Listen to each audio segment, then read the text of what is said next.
Are you tired of struggling with clunky, outdated teleprompters that offer no space for your camera to mount? Are you fed up with squatting down just to read your script?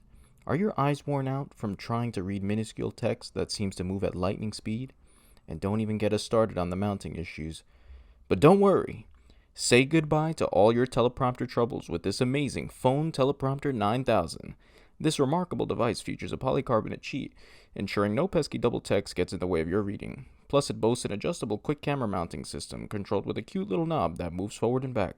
And that's not all. The phone teleprompter 9000 also has a dedicated spot for your portable battery, so you never have to worry about your camera dying mid-shoot. And best of all, it can even be mounted on your tripod for added convenience. So why wait? Get your phone teleprompter 9000 today and take your production to the next level.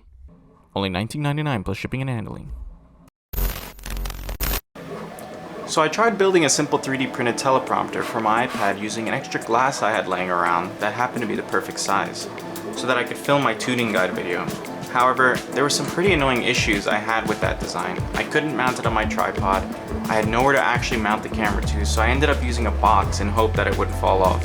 And because I didn't have a tripod, I had nowhere to put the teleprompter that was at eye level, so I ended up placing it on top of my Anycubic washing station enclosure case, which it was not necessarily stable on. Another problem I had with it was that because the text was so big on the iPad and I had it so close to me, the movement of my eyes was extremely visible in the video. So clearly I need to do something better, but what? Let's go over some of the requirements of the project before I walk you through how I built it. So what do we need on this? Let's see. What is this? We don't need this. So I want it to be tripod mountable. And it needs to be mounted stably on some sort of platform here. And then I can move it around on the tripod and have some quick connector here. And it needs to be small so I can fit my phone while still having the quick connect system and be able to take my phone out quickly and also take the camera out quickly with the quick connect. I also need it to be able to move forward and back so I can adjust the frame of the camera image. So if we have some sort of wall here, the glass is right there, I don't want to get the frame itself in the image because that was problems in the previous one. So if we have a stable mounting point of the camera but allow it to move forward and back, that should solve that issue. And we generally want the whole thing to be strong enough so that it can hold its own weight and not fall over, because that would be a mess as we saw before. I've divided the project into smaller parts to simplify the design process and make the model more manageable. I began with the battery holder as I thought it would be the easiest place to start. However, I encountered my first issue when the battery fit too snugly into the holder and couldn't remove it. To solve this problem, I had to break the part and design a new one with a hole at the bottom and a shorter height. Next, I decided to tackle the adjustable camera mount with the quick connector, which I believe to be the most challenging aspect of the project. To begin, I recreated the quick connector on my tripod and created the pieces that go into it. While the holder piece appeared simple, it had chamfers on the inside that were tricky to do due to the slope. After some deliberation, I figured out how to recreate it in Fusion 360 and printed it out. Surprisingly, it took one iteration for it to fit properly. The locking lever part was more challenging because it appeared to have a chamfered circular part that locks the inner part in place, but it expands slightly in a spiral.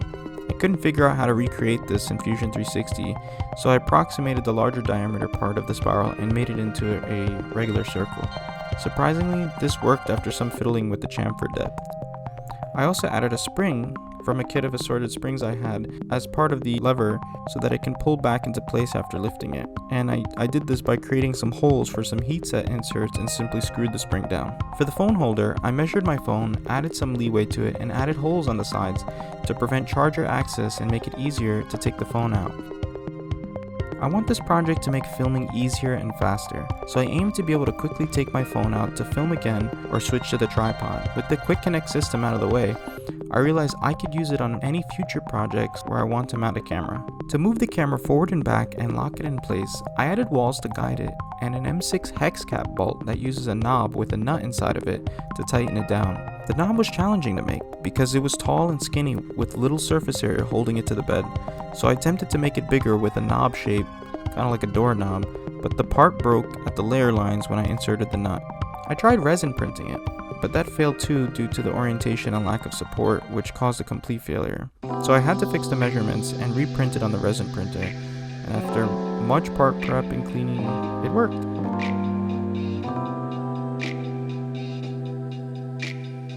With the hard parts out of the way, all I had to do was add walls to hold the polycarbonate sheet instead of glass and create a little roof over it. Finally, I threw all the parts together in one Fusion 360 file, modified and joined them to create the base and ensure everything fit together.